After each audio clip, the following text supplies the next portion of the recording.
we switched to a residential water pressure regulator.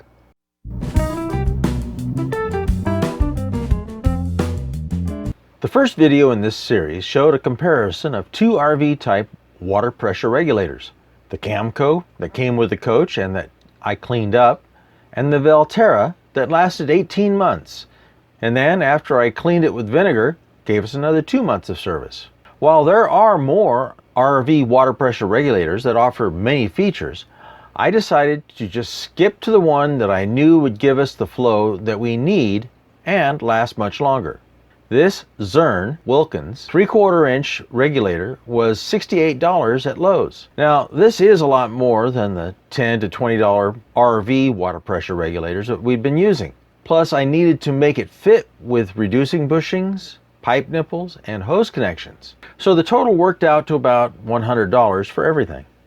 But even with that cost, this is an upgrade that gave us immediate results. Stick around for the end of this video to see the results. As I mentioned in the first video, pressure of the water is only part of the equation. The volume of the water going through the regulator plays an important role in the flow at the faucet. If there's too much restriction to the flow, the water just dribbles out of the faucet. So with this in mind, I used our existing water filter to mount the regulator too.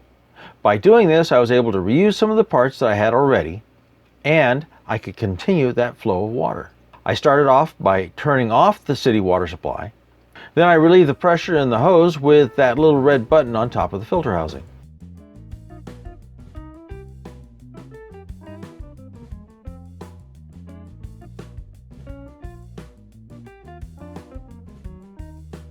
With the pressure relieved, I disconnected the hoses from the filter. Now, one of the goals of this project is also to get the filter off the ground. To keep things out of the hoses, I just connect them together. The part of the filter that I need to use here is the hose connection. I just loosened it with pliers, then unscrewed it. To make sure I had everything I needed, I assembled the pieces loosely. First the 3/4 to 1/2 inch reducing bushing, then the 1/2 inch filter inlet connection,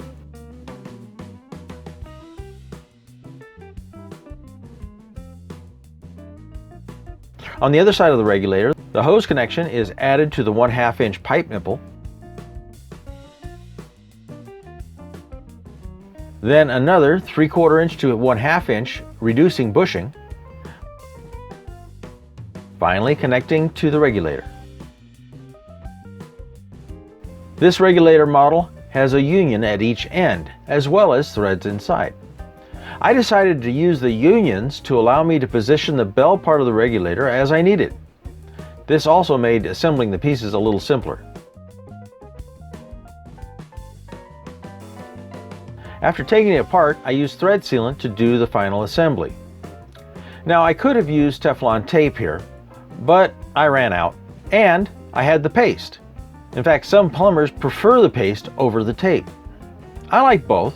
I use both wherever I need it. And there are times that the paste is required, although it is a little messy.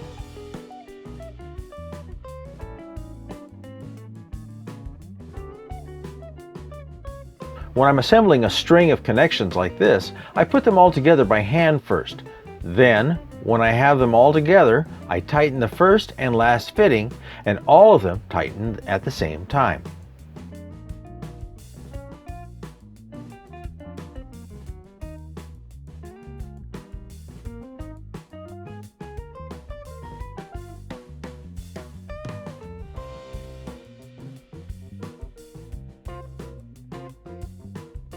A pipe union requires a gasket, so sealant is not needed.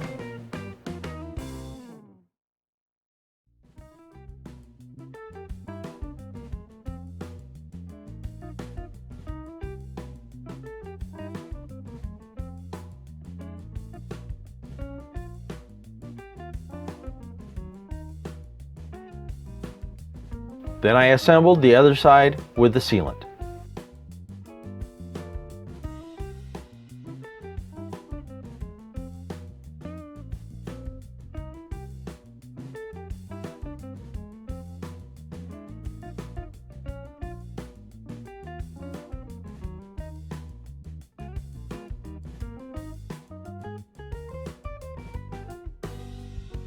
When assembling a pipe union, always remember to put the collar nut on before the flange. Otherwise, you're going to be pulling it all apart again. The flange part of the union only goes on one way. And of course, I tried the wrong way first.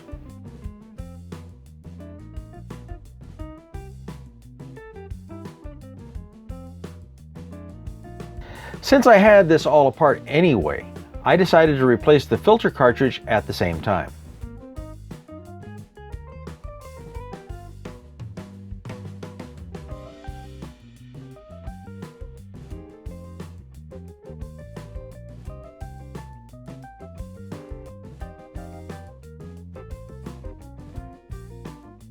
I use a strap wrench to tighten the housing, but not over tighten it, as that could damage it.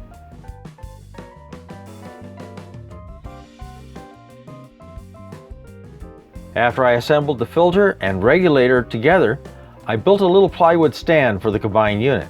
This keeps it out of the dirt and hides the brass regulator from those that might want to take it for the brass and copper. Painted it white to make it look like plastic for the same reason. The new regulator is factory set to 47 psi. This is just a little more than the RV type regulators are set to, and it's adjustable. Now for the results. The old regulators, after continuous use, would eventually give us showers like this. Even when they were new, the water flow would look like this. The new regulator not only gives us the same pressure and flow as a freshwater pump, but allows us to use more than one faucet at a time and almost same flow and pressure. Thanks for watching our video. If you like what you see, press the like button below and subscribe. And also check out our other videos.